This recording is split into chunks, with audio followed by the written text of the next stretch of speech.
Filipenses capítulo 2, vamos ler esse capítulo nessa noite.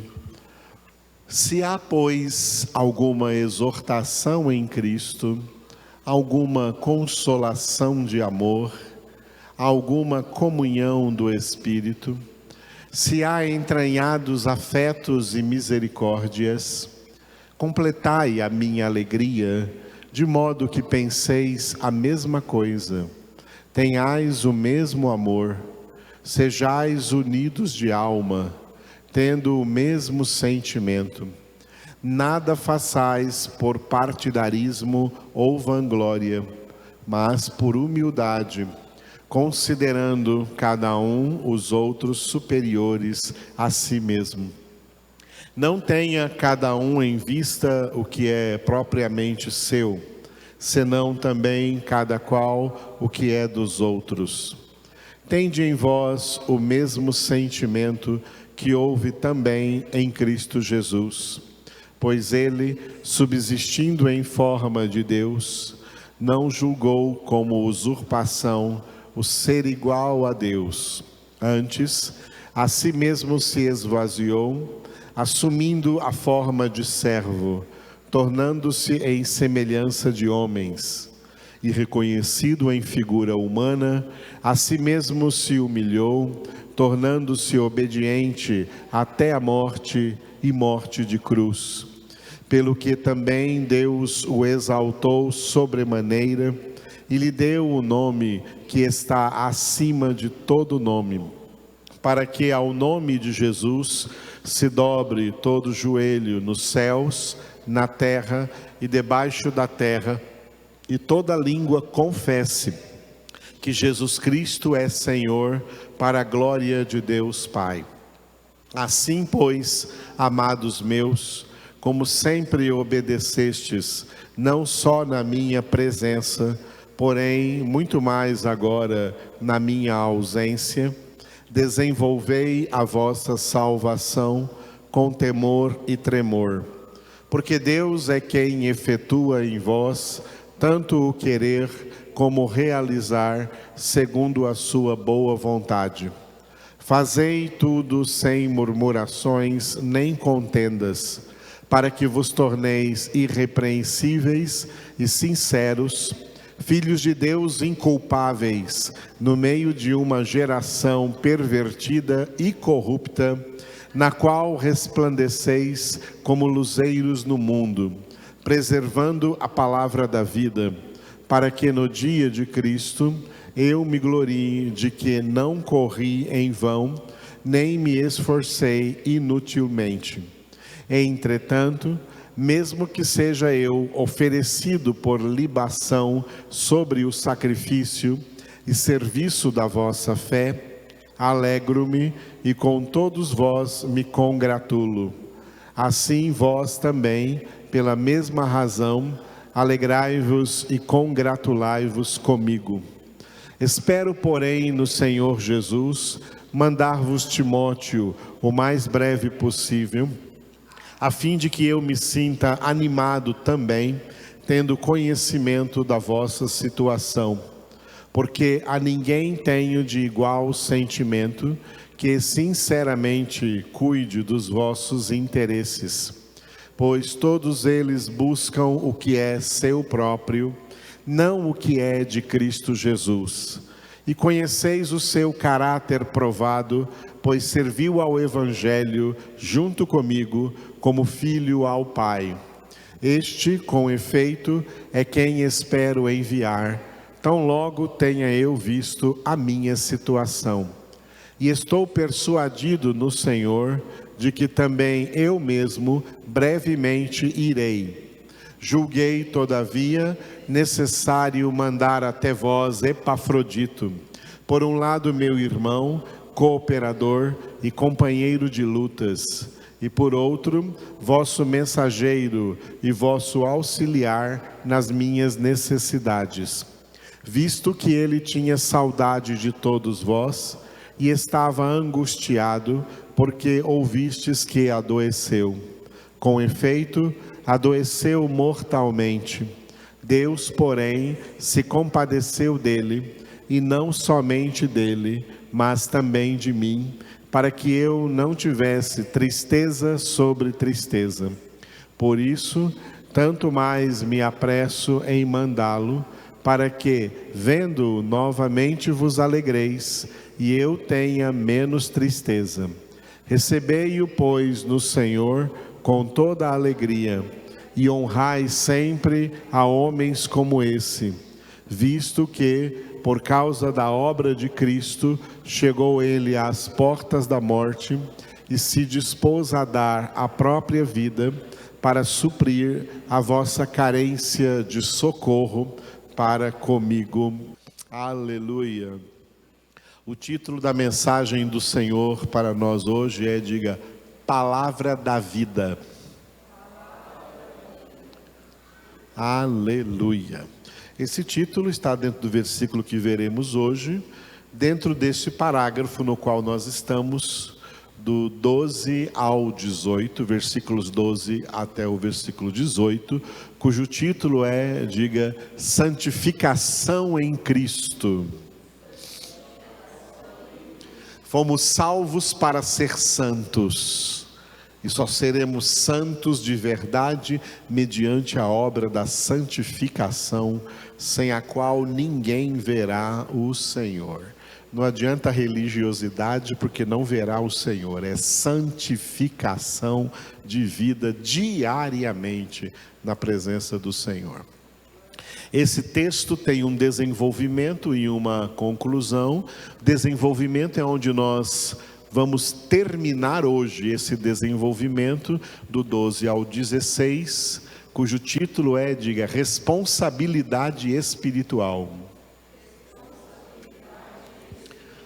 Ao nos presentear com grande graça imerecida da salvação, Deus também nos cingiu de uma responsabilidade da qual nós não podemos nos furtar.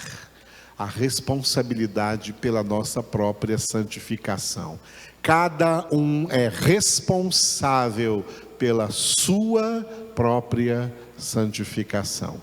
Cada um dará contas de si mesmo a Deus, e os irresponsáveis não verão a Deus. Só os que forem responsáveis e derem a Deus, diante de tão grande graça, a resposta de uma vida vivida em santificação diária, por amor ao Senhor. O fruto da santificação, o fruto de verdadeiramente agirmos com responsabilidade espiritual, é o que nós vamos ver a partir da semana que vem, nos versículos 17 e 18, diga, alegria espiritual. Decore essa frase: um santo triste é um triste santo. Quem está triste, amarrado, para baixo, vazio, sem expressão espiritual, é um sinal claro de que está sendo um irresponsável e não está se santificando. Quem se santifica, quanto mais nos santificamos, mais alegria espiritual recebemos do Senhor, e a alegria do Senhor é a nossa força. Muito bem, vamos terminar hoje este parágrafo. Diga de novo, responsabilidade espiritual. Do 12 ao 16. Esse parágrafo tem uma pequena introdução, que nós já passamos por ela, nos versículos 12 e 13, onde nós temos a ordem, diga, desenvolvei. Um dos nomes da santificação é desenvolvimento da salvação. A salvação nos foi dada e nós temos a responsabilidade de desenvolvê-la. O homem que ganhou 5 talentos, desenvolveu e entrou para o reino. O homem que ganhou 2 talentos, desenvolveu e entrou para o reino. O homem que ganhou 1 talento, não desenvolveu, foi lançado fora do reino.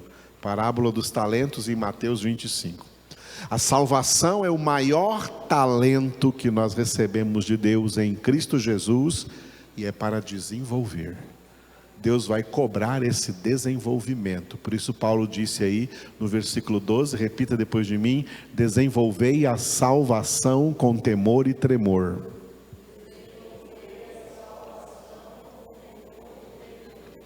O desenvolvimento aqui desse texto, responsabilidade espiritual, é o que nós vamos encerrar hoje, do versículo 14 ao 16, cujo título é, diga, fazei.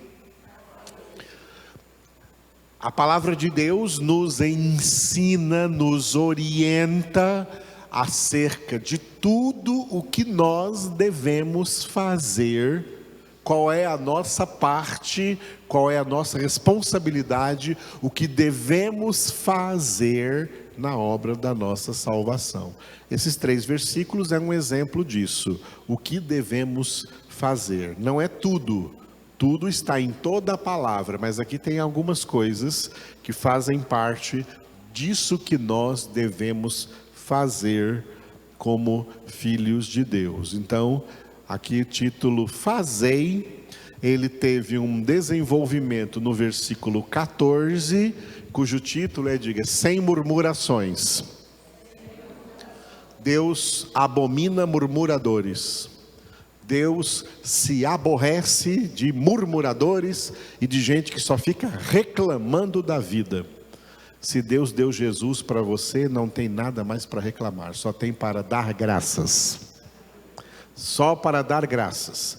Deixa as murmurações para quem não tem graça, para quem não tem salvação, para quem está na desgraça. As suas murmurações são justas, porque eles não têm Jesus. Mas murmuração de quem tem Jesus é injusta. Jesus já veio, Jesus habita em nós, Cristo vive em mim, Gálatas 2:20. Do que eu tenho que murmurar? Do que eu tenho que reclamar? Nada.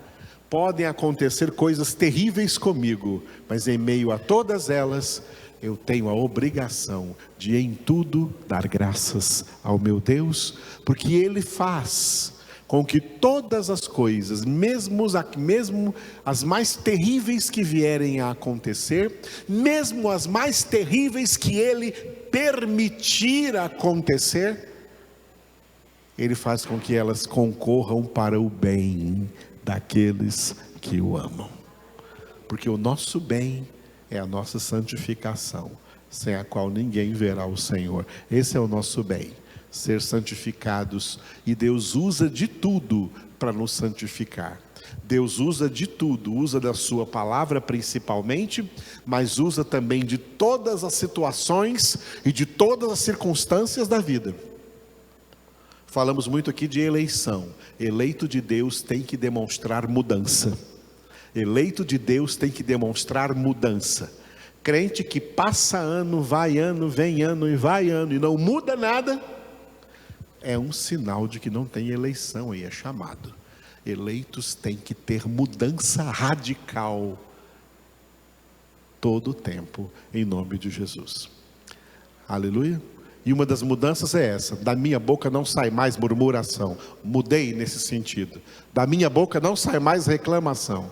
Da minha boca sai ações de graças, louvores ao meu Deus, ações de graças ao meu Deus, gratidão ao meu Deus, glória ao meu Deus, exaltação ao meu Deus. Bendito seja o meu Senhor. Em tudo dai graças. Nós estamos terminando esse pequeno desenvolvimento aqui, versículos 15 e 16, cujo título é, diga, irrepreensíveis. Vimos quarta-feira passada o versículo 15, né? E hoje vamos ver o 16. O versículo 15 tem o título, diga, luzeiros no mundo. E o de hoje tem o título, diga, palavra da vida. Glória a Deus. Bom, o título principal aí dos 2 versículos 15 e 16, irrepreensíveis. A irrepreensibilidade, palavra grande, né? A irrepreensibilidade é uma meta que nós vamos correr atrás dela. Hoje, eu e cada um de vocês Deus ainda encontra em nós coisas a repreender, coisas repreensíveis. Nós hoje ainda somos repreensíveis, porque estamos em processo de santificação, estamos em processo de aperfeiçoamento, mas nós estamos correndo para essa meta, que vai chegar com a vinda de Jesus, e aí então seremos como Ele é. 1 João 3,2, seremos semelhantes a Ele, seremos semelhantes a eles. Isso vai acontecer numa transformação que vai durar um piscar de olhos. Num piscar de olhos seremos transformados na imagem perfeita do Filho de Deus, e aí então Deus vai olhar para nós e não ver mais nada para repreender, seremos irrepreensíveis. Até lá, temos que trabalhar duramente, no trabalho mais difícil, na obra mais difícil que Deus colocou em nossas mãos, a nossa própria santificação. Glória a Deus, porque Deus não quer que sejamos mais trevas, quer que sejamos luz. Diga de novo, luzeiros no mundo. Foi o versículo 15 da semana passada. Para que vos torneis irrepreensíveis e sinceros, filhos de Deus inculpáveis, no meio de uma geração pervertida e corrupta, na qual resplandeceis como luzeiros no mundo. Vocês.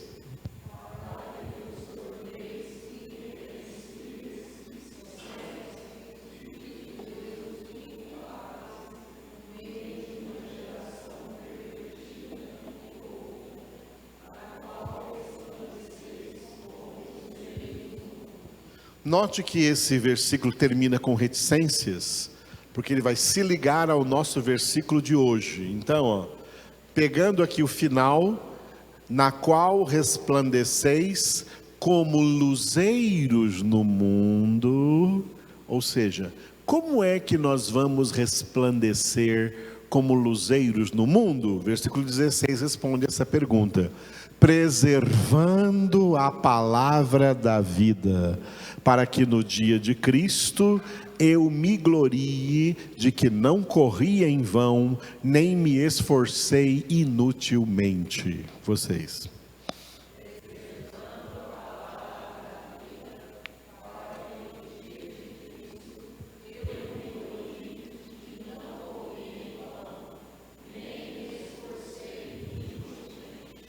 Aleluia, glória a Deus. Vamos ver algumas coisas aqui nesse versículo, tá? Como é que nós nos tornamos luzeiros no mundo? Ou como Jesus disse no início do Sermão da Montanha, em Mateus capítulo 5, vós sois a luz do mundo. Não se acende uma luz para escondê-la debaixo da cama. A luz fica lá em cima para iluminar todos que estão aqui embaixo. Não se pode esconder a luz. Luz que não ilumina não é luz. Luz escondida não serve para nada. A luz é para iluminar. E como que nós então somos luz, somos luzeiros no mundo? A resposta está na primeira frase, repita depois de mim: preservando a palavra da vida. A vida aqui é Deus. A vida aqui é Deus. Então diga de novo: preservando a palavra de Deus. O que significa esse verbo aqui, preservar? Preservando a palavra de Deus. Ao invés de preservar, aqui poderia ser também conservando a palavra de Deus. Diga, conservando a palavra de Deus. Conservando ou preservando. Eu falei o conservando agora de propósito, porque como filhos de Deus, nós temos que entender que nós somos três coisas. Somos muitas mais, mas eu quero trazer três aqui em prol dessa palavra, porque somos luzeiros no mundo, e somos luzeiros do mundo preservando a palavra da vida, preservando a palavra de Deus, conservando a palavra de Deus. Tomando a palavra, o verbo conservar, nós somos três coisas. Nós somos conservadores, nós somos tradicionalistas e nós somos protestantes. Perdão, são quatro coisas.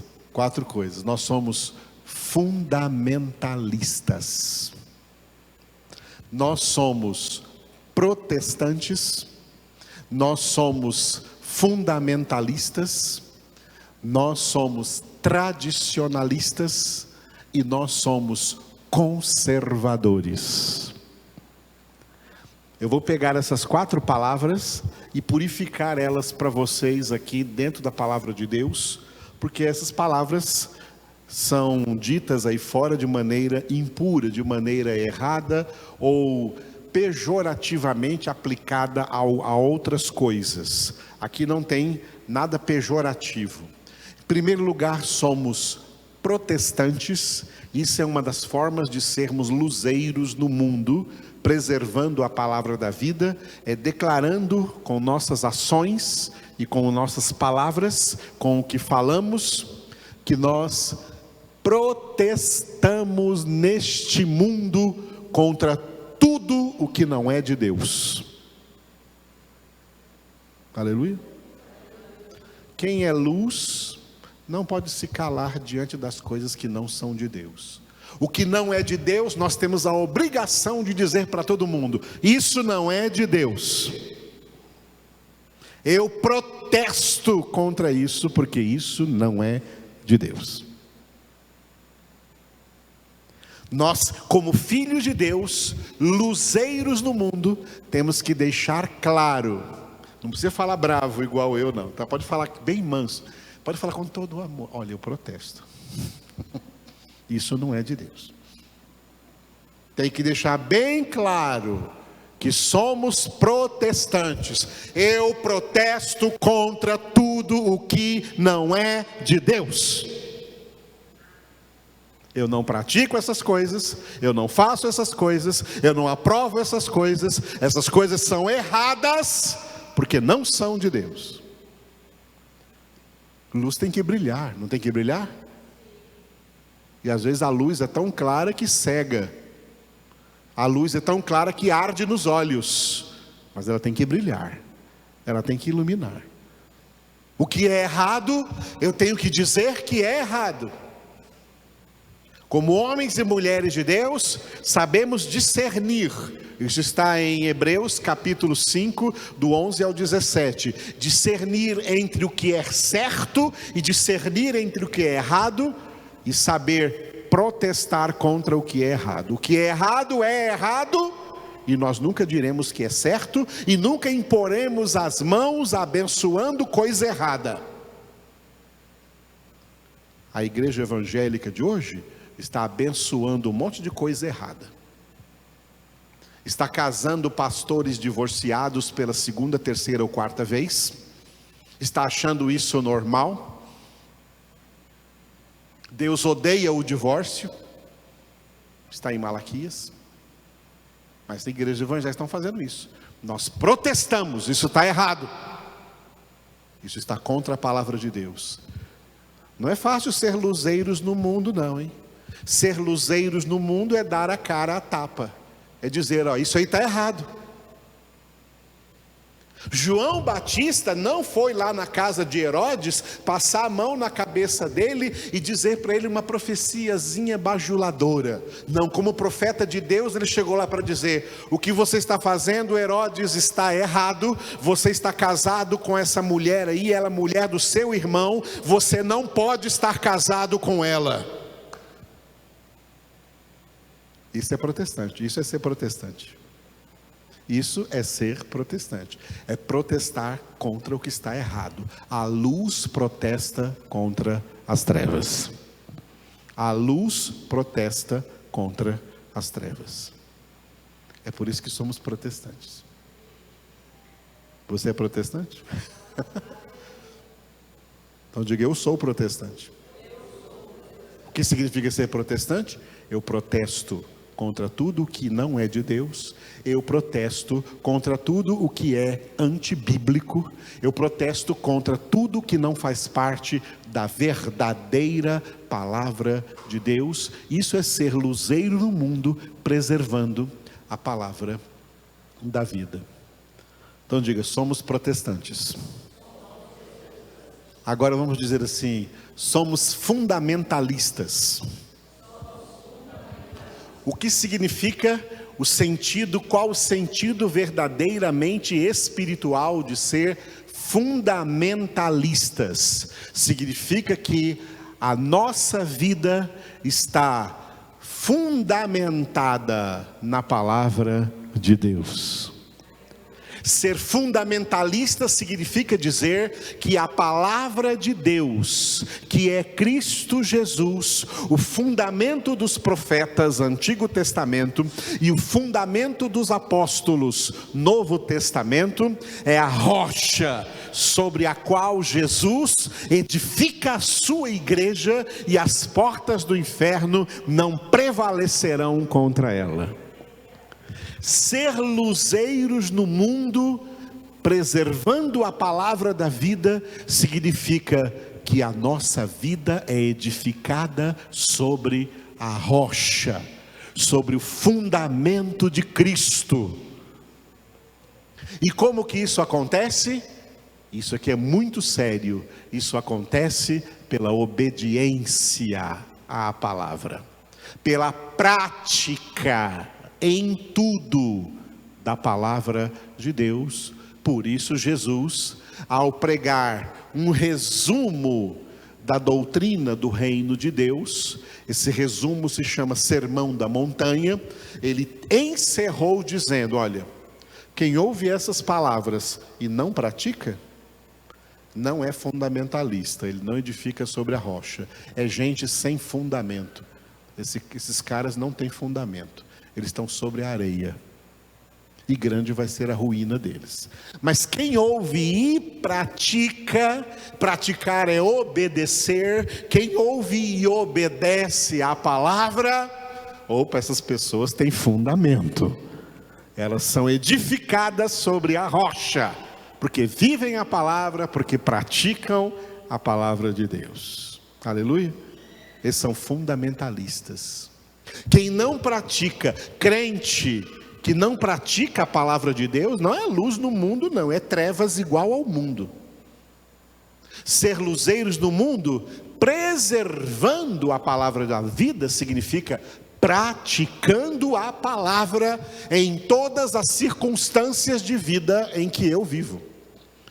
Praticando a palavra de Deus dentro da minha casa, no contexto familiar, praticando a palavra de Deus dentro do contexto profissional onde eu trabalho, praticando a palavra de Deus dentro do contexto estudantil, universitário onde eu estudo, praticando a palavra de Deus em todo o contexto social aonde eu vivo, no meio dessa sociedade, demonstrando com a minha vida, com as minhas atitudes, com o meu comportamento e com tudo que eu falo, que a minha vida está sobre o fundamento da palavra de Deus.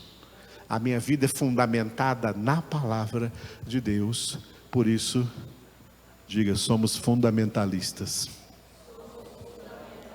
Entendeu o que é ser fundamentalista? Então diga, somos protestantes, somos fundamentalistas. Diga agora, somos tradicionalistas. O que é ser tradicionalistas? Eu gosto de explicar essa palavra a partir do verbo da língua latina, o latim, que é o verbo tradere. O verbo tradere em latim, traduzido para o português, é o verbo trazer. Trazer. E é do verbo tradere que vem a palavra tradicional, ou tradicionalista, ou tradicionalismo. Tá? Significa trazer sempre para o presente tudo que Deus revelou no passado. Tem um monte de gente endemoniada por aí, até com nome, com título de pastor e de pregador, ou de evangélico, dizendo aí, difamando a palavra de Deus, difamando a Bíblia Sagrada, e dizendo por aí que a Bíblia está ultrapassada, que a Bíblia é coisa do passado, que a Bíblia não vale mais hoje para o presente, que as coisas mudaram, hoje a realidade é outra e a Bíblia não cabe mais nessa realidade. Essas pessoas são possessas pelo diabo. A Bíblia é para todas as gerações. A Bíblia é para todas as pessoas. A Bíblia é palavra de Deus. A Bíblia não passa. O que vai passar é o céu e a terra. O universo vai passar. As minhas palavras não passarão jamais. As minhas palavras jamais passarão. Quando Pedro entendeu isso, ele disse: Senhor, a quem iremos? Só tu tens palavras de vida eterna. Ser tradicionalistas é dizer exatamente o contrário disso. Olha, a palavra de Deus é para hoje. A palavra de Deus não passou. A palavra de Deus não ficou presa em alguma geração do passado. A palavra de Deus é para ontem. A palavra de Deus é para hoje. A palavra de Deus é para sempre. Jesus é a palavra, e por isso está escrito aqui de Jesus em Hebreus capítulo 13, Jesus Cristo é o mesmo ontem, hoje e o será para sempre é o mesmo, a palavra para sempre é a mesma. A palavra que disse que no passado adultério era adultério, é a palavra que diz que hoje no presente adultério é adultério, e até que o mundo termine, adultério será adultério. Ser tradicionalistas é trazer a palavra sempre para o momento atual. A palavra de Deus sempre é aplicável ao momento atual em que nós estejamos vivendo. Ser tradicionalista é trazer. Estou passando agora por uma situação. Já sei como eu vou enfrentar essa situação. Eu vou trazer aqui a palavra de Deus sobre essa situação e eu vou praticar o que eu tenho que praticar dessa palavra nessa situação, em relação a essa situação.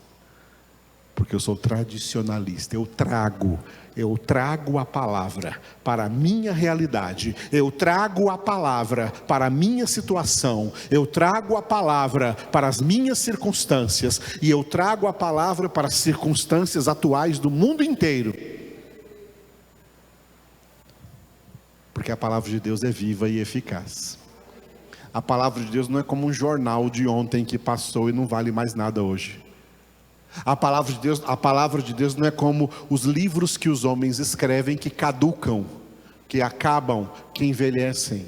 A palavra de Deus é válida para tudo, é válida para todos, é válida para toda situação, é válida para todo o universo, é válida para toda criatura, é válida para todos os homens, e ministra em todos eles, tanto justa condenação, como também graciosa salvação, naqueles que a praticam, naqueles que a obedecem. Isso é ser tradicionalistas. Então diga, somos tradicionalistas. Diga, somos protestantes?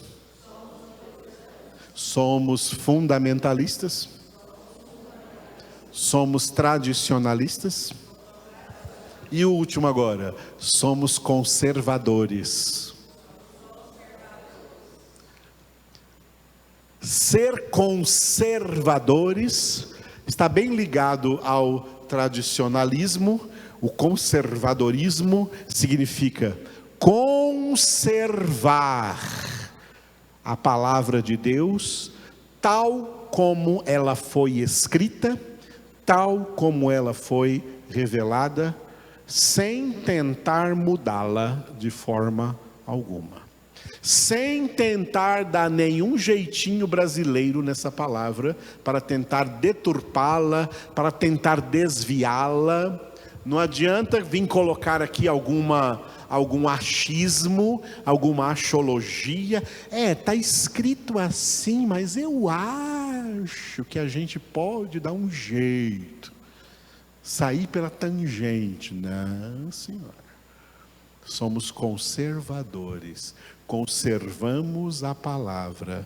Conservamos, ou como diz no texto, preservamos a palavra como a recebemos de Deus. Como a recebemos de Deus. Eu acho legal o texto do apóstolo Paulo em 1 Coríntios 15, quando ele fala assim, o evangelho que eu transmiti para vocês foi exatamente como eu recebi do Senhor. O que eu recebi do Senhor, eu transmiti para vocês. Cristo morreu, eu transmiti para vocês. Cristo foi sepultado, eu transmiti para vocês. Cristo foi ressuscitado ao terceiro dia, eu transmiti para vocês. Paulo escreveu também aos Gálatas, no capítulo 1 de Gálatas: o evangelho que eu prego para vocês não tem nada do homem, eu recebi diretamente do Senhor, e como eu recebi do Senhor, eu o transmito para vocês. E por isso, se aparecer alguém com um evangelho diferente, seja anátema, porque não é do Senhor. Mesmo que faça sucesso, e mesmo que faça milagres, não é do Senhor. Nós conservamos o evangelho, conservamos a palavra. Nós somos luzeiros do mundo, conservando, preservando a palavra, tal como Deus nola entregou. Isso que eu estou falando agora, faz um link com o que eu falei domingo à noite. Lembra que eu falei domingo à noite? Que Jesus na terra não inventou nenhuma pregação, não inventou nenhuma doutrina. Ele pregou e ensinou o que ele ouviu do Pai. Como Jesus disse que o Espírito Santo também, em João 16,13, não fala por si mesmo, ele fala só o que ele ouviu do Pai. O que ele ouviu do Pai. E assim Jesus deu a nós a ordem, Mateus 28, 19 e 20, fazei discípulos, ensinando o que vocês ouviram de mim, ensinando a palavra que receberam de mim. Não é para ensinar outra palavra, não é para inventar outra doutrina, não. A igreja não tem que criar doutrina, Jesus não mandou isso. As que criaram estão com problemas e vão ter seríssimas prestações de contas com Jesus. Eu não vou estar nessa prestação de contas aí, porque eu não invento nenhuma doutrina. Mas esses pastores e igrejas aí vão prestar contas. Vão prestar contas. Eu vou estar sentadinho lá no reino. Aleluia. Não vou estar nessa prestação de contas, porque eu não ensino nada fora do contexto da palavra de Deus. Eu sou conservador, eu conservo a Escritura. Eu sou preservador, eu preservo a Escritura. Eu exalto a Escritura, eu louvo a Escritura, eu adoro a Escritura, porque essa palavra é Jesus. Jesus é o verbo de Deus. Eu adoro Jesus, eu amo Jesus, eu anuncio Jesus, eu falo de Jesus, e eu só ensino o que Jesus mandou ensinar. Quem tem ouvidos para ouvir, ouça. Quem vos ouve, a mim ouve. Quem vos rejeita, a mim rejeita. Quem tem ouvidos, ouça o que o Espírito diz às igrejas. A palavra de Deus, preservando a palavra de Deus, sem mudá-la em nada. Como o diabo usou milhares de pessoas do século 20 para cá, para deturpar a Bíblia, para ela ficar mais simpática para os ímpios, mais simpática para as pessoas. Tentaram alargar a porta estreita, mas a porta estreita continua estreita. Tentaram alargar o caminho estreito, o caminho apertado, mas ele continua apertado. Jesus é a porta estreita, João 10:9, eu sou a porta. Jesus é o caminho apertado, João 14:6, eu sou o caminho. Ninguém vem ao Pai senão por mim. E só anda e permanece e persevera nesse caminho quem é, como Deus exortou a Josué, em Josué capítulo 1, quem é forte e corajoso para não se desviar, nem para a direita, nem para a esquerda, de nenhuma das palavras deste livro da lei. Tem que ter coragem para ser protestante, tem que ter coragem para ser fundamentalista, tem que ter coragem para ser tradicionalista, tem que ter coragem para ser conservador, nesse sentido que eu falei para vocês. Tá? E esse sentido é o sentido espiritual. Não confunda isso com nenhum sentido político que andaram dizendo por aí que isso é falso. Sentido espiritual.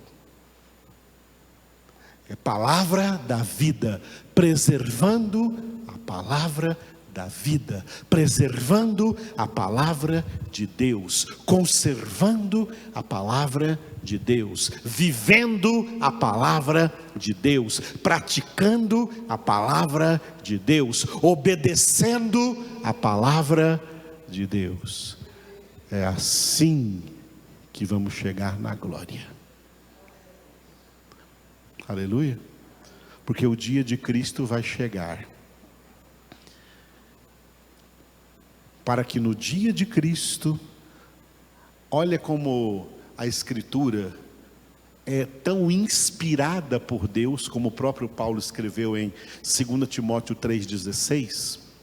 Toda a Escritura é inspirada por Deus, que muitas vezes o escritor, no caso aqui de Filipenses, o apóstolo Paulo, ele não estava percebendo que quando ele estava escrevendo, Jesus estava usando a mente dele, a boca dele, a mão dele para escrever, porque isso aqui foi Jesus falando. Você pensa na literalidade do texto, que é Paulo falando, né? Para que no dia de Cristo eu Paulo, me glorie de que não corri em vão, nem me esforcei inutilmente. Olha, o que Paulo fez não significa nada. O que nós fazemos não significa nada.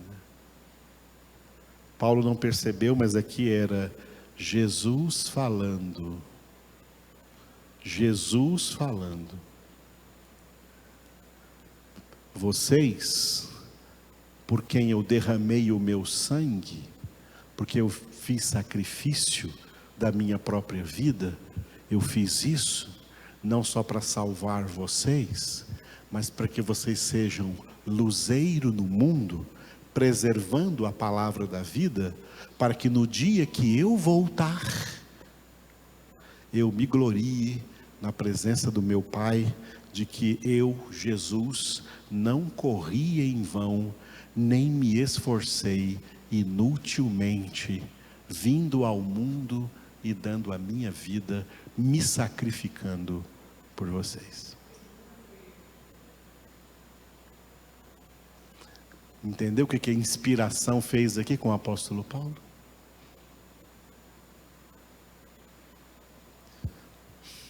O que cada servo ou serva de Deus vai fazer para verdadeiramente se esforçar na pregação do Evangelho, tudo isso não teria nenhum valor se não fosse o que Jesus fez, se não fosse o sacrifício de Cristo, se não fosse o que o próprio Jesus realizou por nós e sofreu por nós.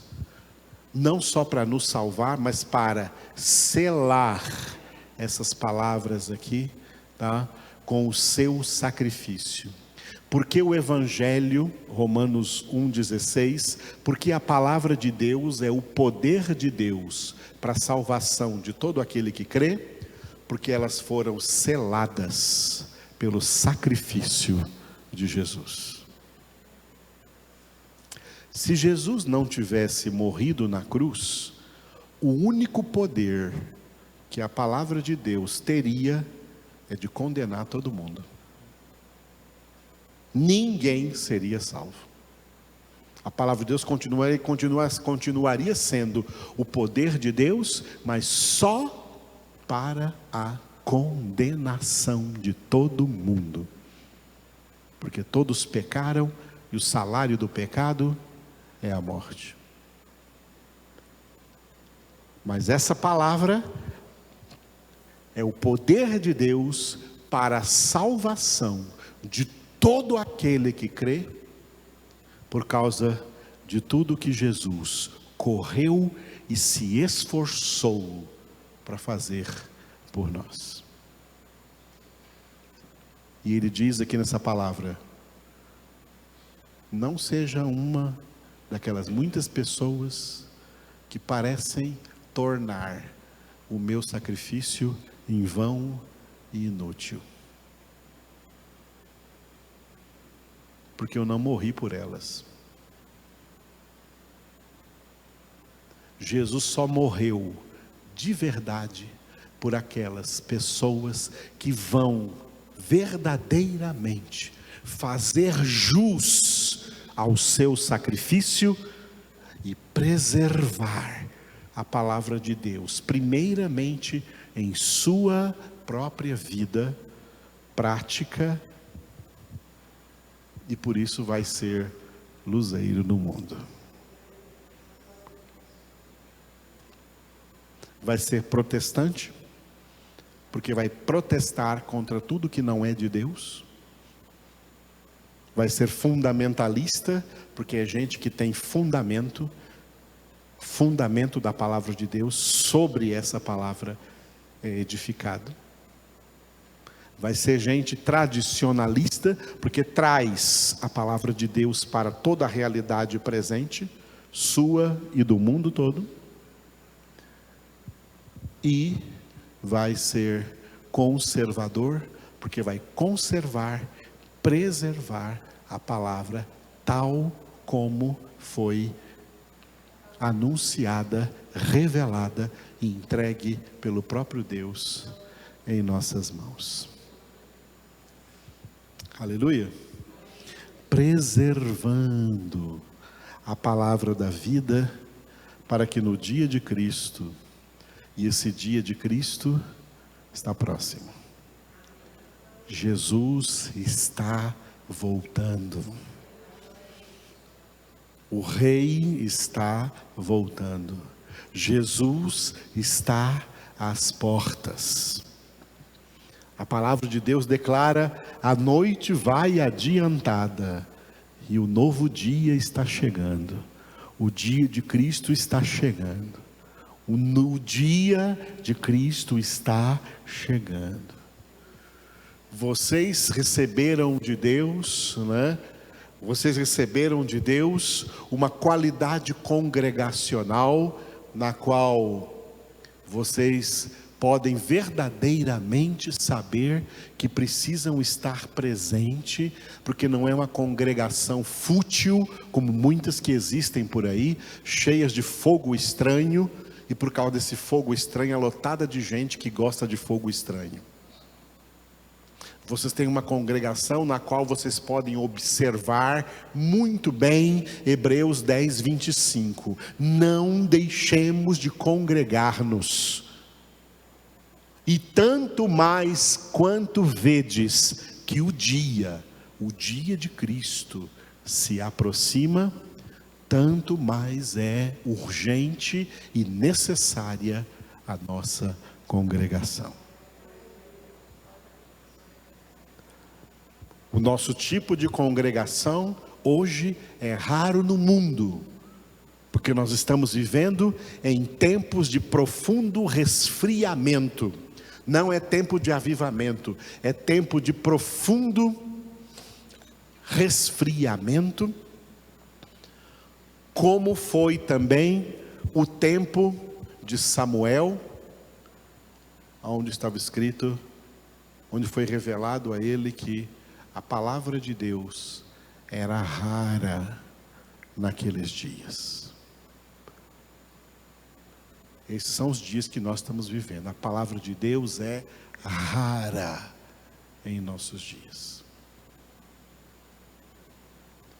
E tem muitos enganadores. Jesus disse que nesses dias, leia depois Mateus 24, onde Jesus diz que nesses dias muitos enganadores estariam por aí e muitos seriam enganados por eles.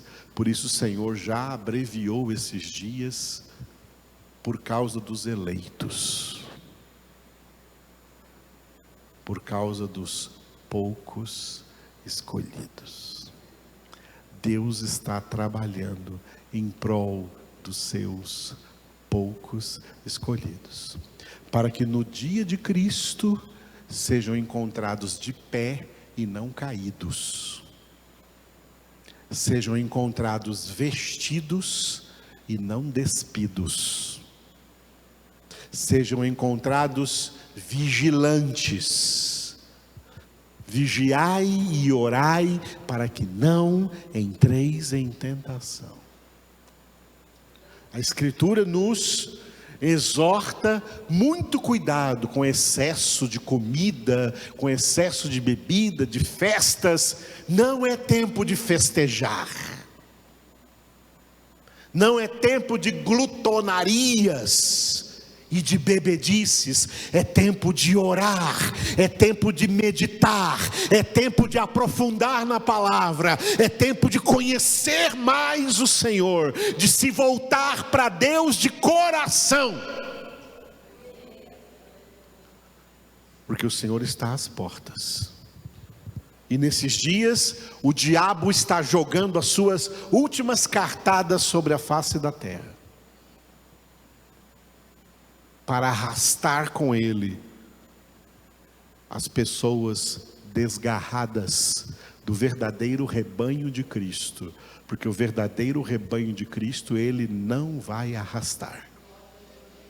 As minhas ovelhas ouvem a minha voz, elas me seguem, eu lhes dou a vida eterna e ninguém jamais as arrebatará das minhas mãos.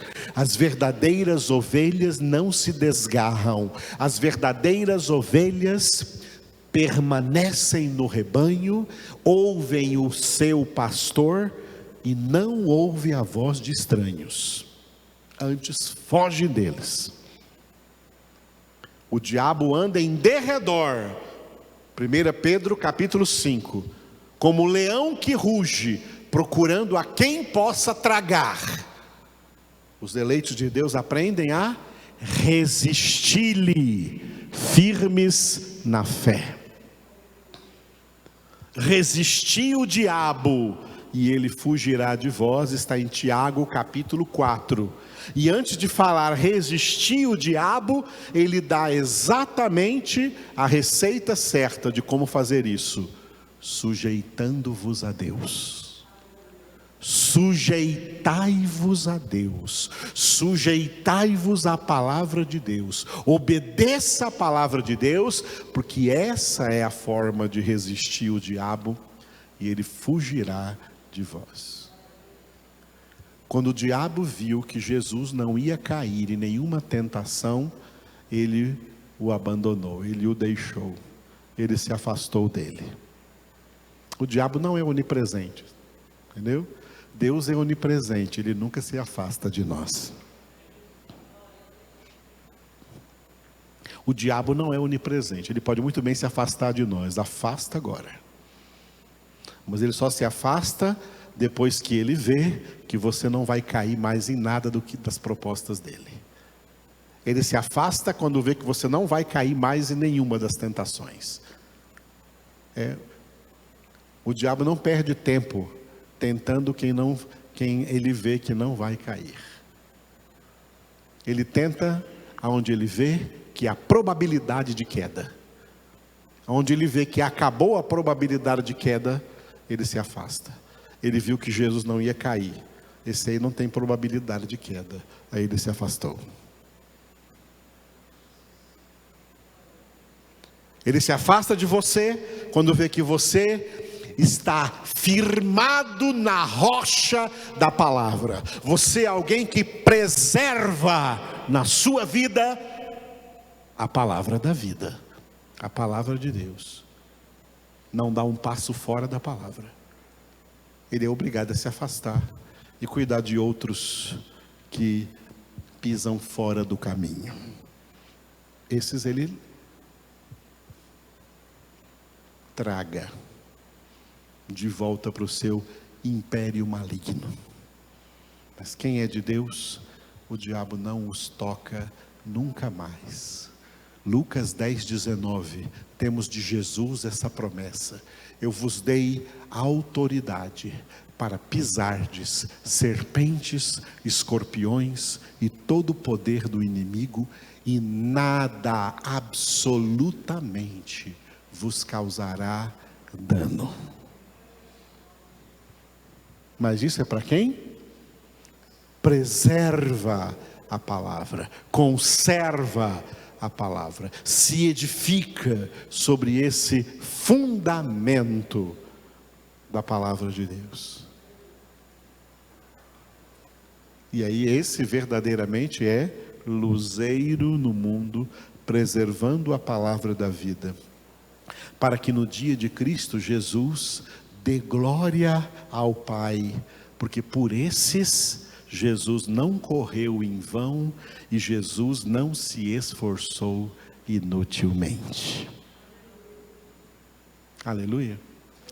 É por isso que um dos fatores que o Espírito de Deus me esclareceu, me fez amar mesmo a doutrina bíblica da eleição, é entender que nenhuma gota do sangue de Jesus foi derramada em vão. O que seria uma gota do sangue de Jesus ser derramada em vão? Seria alguém por quem Jesus morreu ir para o inferno e depois para o lago de fogo e de enxofre. A doutrina bíblica da eleição nos ensina que os que vão para o inferno, os que vão para o lago de fogo e de enxofre, são pessoas por quem Jesus não morreu. Porque aquelas pessoas por quem verdadeiramente Ele morreu, essas estarão no céu. Jesus não perde nenhuma vida que Ele comprou. Se Ele comprou, é dele, é sua propriedade exclusiva e Ele não perde.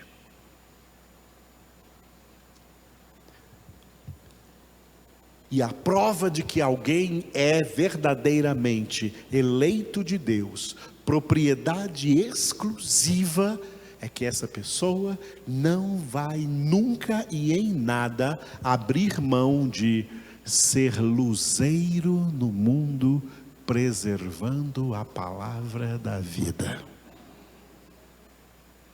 Não vai aceitar nenhuma proposta fora da palavra. Não vai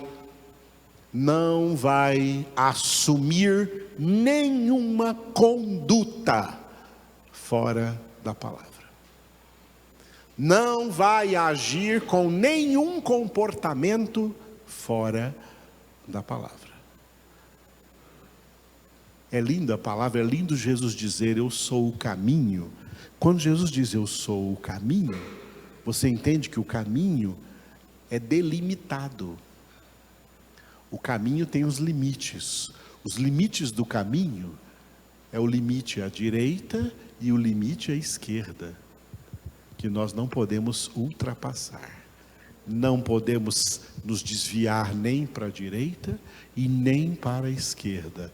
Temos que permanecer no caminho, e aí se cumpre. Aí nós seremos, cada eleito será aquele homem para quem Deus fala no Salmo 91, versículo 7.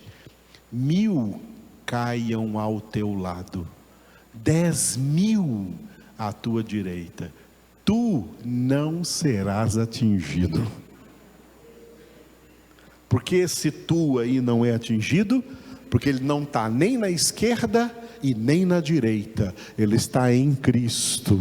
Ele está no caminho. E ele não se desvia. Ele não é atingido.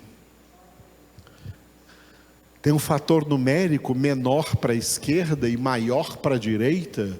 1000 ao teu lado é o lado esquerdo, 10.000 à tua direita, o lado direito. Por que mais? Porque 10 vezes mais à direita. Porque a esquerda representa o legalismo. São menos os que se desviam para o legalismo, mas mesmo assim é um grande número. Mas os que se desviam para a direita é o liberalismo. É a maioria esmagadora. Está tudo indo para o inferno, porque para o céu o caminho é um só. Para a esquerda, para o legalismo não chega no céu, os legalistas não chegam no céu, e os liberalistas também não chegam. Só quem está em Cristo. Jesus é o caminho. Por isso que enquanto caminhamos, vamos sempre ver, eu vejo isso a minha vida toda, 1000 caindo à tua esquerda, 10.000 caindo à tua direita, mas tu não serás atingido, porque permaneces no caminho, permaneces preservando a palavra da vida, e vai fazer isso até o dia de Cristo Jesus, ou até a sua morte, a data que chegar primeiro. Se você morrer antes do dia de Cristo Jesus, esse foi o dia de Cristo Jesus para você. Aleluia. Portanto, como Deus usou o profeta Amós para falar com Israel, hoje fala com cada um de nós. Prepara-te para te encontrar com teu Deus. E trazendo sobre essa palavra a doutrina do Novo Testamento, prepara-te, ó noiva, para te encontrares com o noivo, que vai te levar para as bodas do Cordeiro, te vestir de linho finíssimo, te servir os elementos da ceia celestial, e se alegrar com Ele para sempre na glória. Aleluia. É quem preserva a palavra de Deus. Preservar a palavra de Deus, ficar na palavra de Deus, é um grande desafio.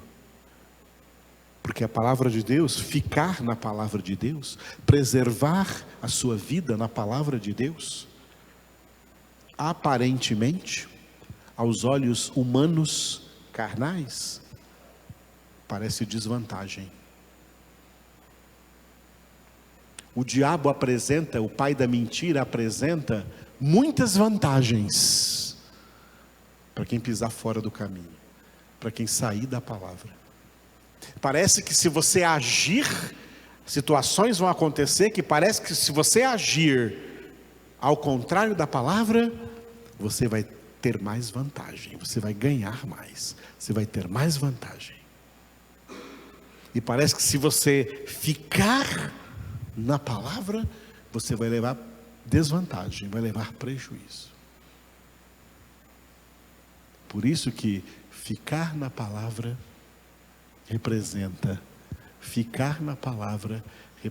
que tem que ser gente de caráter, gente de coragem, gente forte. E é por isso que os primeiros da lista que ficarão fora da Nova Jerusalém, em Apocalipse 21, são os covardes, que diante de todas as situações da vida, se acovardou de praticar a palavra de Deus, de fazer o que a palavra de Deus manda, porque pensou que ia levar desvantagem, e optou por sua própria conta de agir contrariamente à palavra de Deus, porque o jeito que o mundo pensa, parece que dá mais vantagem. Quanta gente cai nessa e vão seguir o curso deste mundo, segundo o príncipe da potestade do ar, do espírito que atua nos filhos da desobediência, porque preservar a palavra é ser filhos da obediência, como Cristo Jesus, seguindo o modelo de Cristo Jesus.